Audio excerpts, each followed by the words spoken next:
জয় গুরু। সকল দাদা ও মায়েদেরকে আমার আন্তরিক শ্রদ্ধা ভক্তি প্রণাম। আজ আমি একটি এমন বিষয়ে আলোচনা করতে চলেছি, সে বিষয়টি ইষ্ট প্রসঙ্গই, তবে বিষয়টি আমাদের বাস্তবিক জীবনে ঘটে যাওয়া অনেক ঘটনার ভিত্তিতে। কেমন করে?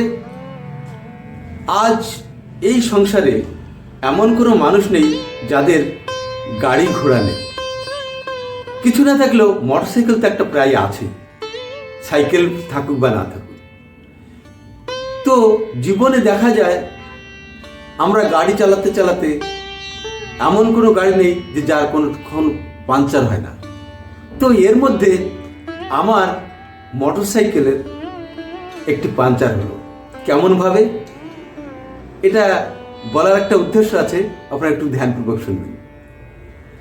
আমি আনতে গেলাম আমার স্ত্রীকে। আনার সময় একটু খারাপ রাস্তা ছিল,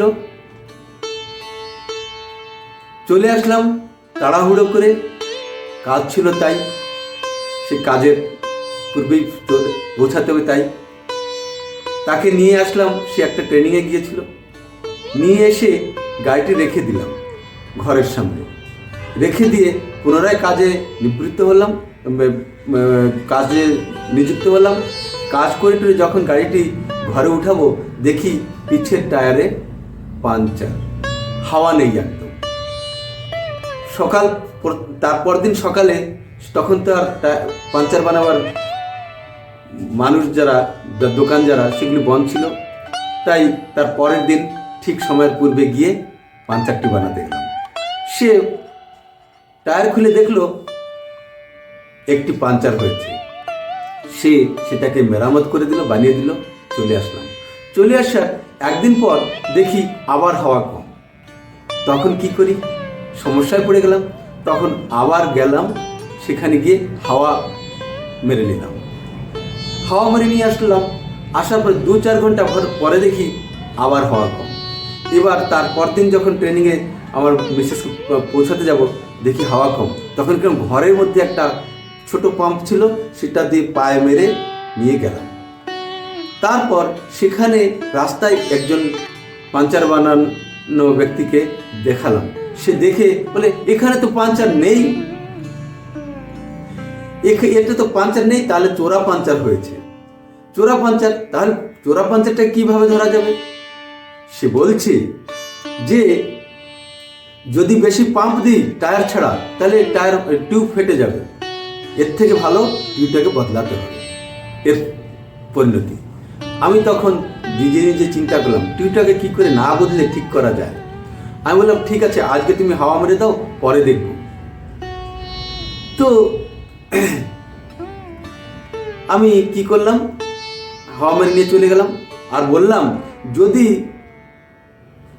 হাওয়া থাকে তো ভালো, যদি না থাকে কাল একটু বেশি করে হাওয়া মেরে দেখব যে পাংচারটা পাওয়া যায় কিনা। একটু বেশি করে হাওয়া মেরে দেখব। যদি ফেটে যায়, যাবে। যখন টিউব চেঞ্জ করতেই হবে, তখন একটু বেশি হাওয়া মেরেই দেখা যাক, টায়ার ছাড়া। তো ঠিক আছে, চলে আসলাম। কিন্তু তার পরের দিন এমন একটা ঘটনা ঘটলো যে আমার ঘরে যে হাওয়া মেরে আমি একটুখানি পাম্প মেরে কিছু দূর যেতাম, সে পাম্পটাও নিল না, থেকে গেল। হয়তো কোথাও কিছু একটা গড়বড় হয়ে গেছে, পাম্পটা নিয়ে দিল না। নিয়েছিল, কিন্তু ফট করে কোনো একটা গড়বড় হওয়ার কারণে কমে গেল। তো তখন কেউ বাধ্যতামূলক হয়ে আমি আর একটি পাংচার বানানোওয়ালার কাছে যেতে বাধ্য হলাম। সেখানে গেলাম। সেখানে যাওয়ার পরে সে দেখে বলছে, এখানে আগের দিন যে পাংচারটা হয়েছিল, সেখানে একটা বড় লোহা ঢুকেছিল হয়তো।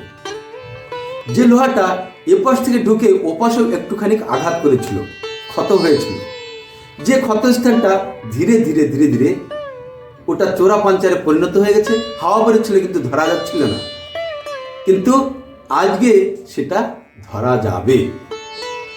জল দিয়ে চেক করলো, ধরা গেল। ঠিক তারই বিপরীত দিকে। এই ঘটনাগুলি বলার উদ্দেশ্য কি? উদ্দেশ্য এটাই যে আমাদের শরীররূপী যে টায়ার,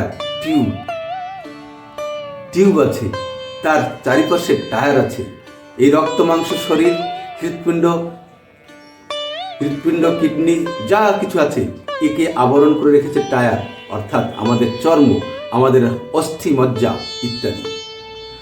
আর এর মালিককে মন হচ্ছে রাজা, মন রাজা। এবার মনের কর্তব্যটা কি? মন হচ্ছে আমি আমার মনের কথা শুনবো কি বিবেকের কথা শুনবো, এই দুটো কথা আসে। এবার মন কার কথা শুনে? মন কাকে নিয়ে? মনের মধ্যে আছে শত শত ভাবনা, হাজারো ভাবনা। কাম, ক্রোধ, লোভ, মোহ, মদ, মাৎসর্য, ষড়রূপ আছে, প্রবৃত্তি আছে। এদের আবার আরো আবার 10-10টা করে আরো ভাবনা আছে। কাম, ক্রোধ, লোভ, মোহ, এদের আরো 10টা। এমনিভাবে শত শত ভাবনা আমাদের ভিতরে আছে। এইগুলিকে নিয়েই হচ্ছে মন। এইগুলির মাতব্বর হচ্ছে মন। এবার মন কার কথা শুনে? আর এদিকে আছে বিবেক। এই আমাদের জীবনে এই জিনিসগুলি কাজ করছে তো নাকি? নিশ্চয়ই করছে, আপনারা তার সেটা মানবেন। তাহলে মন যখন বিবেকের কথা শোনে তখন সে ঠিক পথে চলে। যখন মন এই বৃত্তি প্রবৃত্তির প্রলোভনে পড়ে যায়, ফাঁদে পড়ে যায়, তখন সেই দিকে যায়। তাহলে আমাদের এই জীবনরূপী যে টায়ার টিউবটা, কারো কি আছে এমন পাঞ্চার হয় না? মন যখন এই ষড়রূপের কথা শোনে তখন বিপদে পড়ে। আর যখন বিবেককে অনুসরণ করে চলে তখন ঠিক থাকে। আমার বলার উদ্দেশ্য এটাই যে আমাদের পাঞ্চার হয় কখন? যখন বিবেককে আমরা অবহেলা করি। আর বিবেক জাগ্রত হয় কোথায়? যখন আমরা বিকনসেন্ট্রেট হই, অর্থাৎ সুকেন্দ্রিক হই। আর সুকেন্দ্রিকতার মূলে কে থাকেন? তিনি হচ্ছেন গুরু। তাই শ্রী ঠাকুর অনুকূলচন্দ্র বলেছেন, মনটি দুষ্ট হলেই জানিস রোগের আথাল হয়। অর্থাৎ আমরা রোগ আর এরকম ভাবে আরো আপদ বিপদ, জীবনের গ্রহ বিপত্তি সব আমাদের ঘিরে ধরে তখনই যখন আমাদের মনটি দুষ্ট হয়। মনটি দুষ্ট কখন হয়? যখন বৃত্তি প্রবৃত্তির কবলে পড়ে। আর তখনই এই যেমন বৃত্তি প্রবৃত্তি হয় সেই অনুসারে আমাদের লাইফটা পাঞ্চার হতে থাকে। আর লাইফ পাঞ্চার হতে হতে এমন একটা সময় আসে যখন কি সেই টিউবটাকে চেঞ্জ করতে হয়, আর তখন হয় আমাদের মৃত্যু। আমি যে চিন্তাগুলো করেছিলাম সেগুলির সঙ্গে আমি এগুলি জুড়ে দিতে চাইছি। কি যে আমি যখন ভাবছিলাম যে টিউবটাকে একটু বেশি হাওয়া দিয়ে দেখব, যদি পাঞ্চার ধরা পড়ে তো ভালো। তার মানে আমি এটা বলতে চাইছি যে জীবন তো গেছে, জীবনেতেও কিছুই করলাম না, কোনো ভালো কর্ম করেছি কিনা তাও জানি না। সৎ পথে চলবার জন্য গুরুকে ধরেছি, তো আমি বাঁচি বা না বাঁচি গুরুর কথা তো শুনে চলি, মানে হাওয়াটা বেশি করে দিই। যদি বাঁচে তো বাঁচবে, ঠিক হলে তো ঠিক হবে। আর যদি না হয় টিউবটাকে চেঞ্জ করব।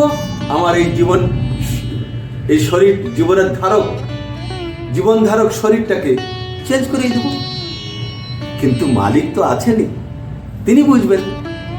এইভাবে যদি আমরা চেষ্টা করি তাহলে আমাদের যত ফুটো ফাটা আছে, অর্থাৎ ত্রুটি বিচ্যুতি আছে, এগুলিকে আবার মেকানিকের কাছে নিয়ে মেরামত করা যেতে পারে। আর তিনি হচ্ছেন আমার ইষ্ট গুরু পুরুষোত্তম। তিনি আমাদের সবকিছু ঠিক করে দিতে পারেন। আর যদি দরকার পড়ে সেটা পাল্টেও দিতে পারেন। সেখানে আমার কোনো কষ্ট থাকবে না। যদি উন্নতি চাই, বাঁচতে চাই, তাহলে আমাকে এটা করতেই হবে। ঠিক আছে? আজকে তাহলে জীবন থাকতে গুরুর কথা অমান্য করা যাবে না, এটাই প্রমাণ হওয়ার দরকার। এটা যতখানি সশক্তভাবে আমরা করব ততই ধন্য হব। ঠিক আছে? জয় গুরু, বন্দে পুরুষোত্তম।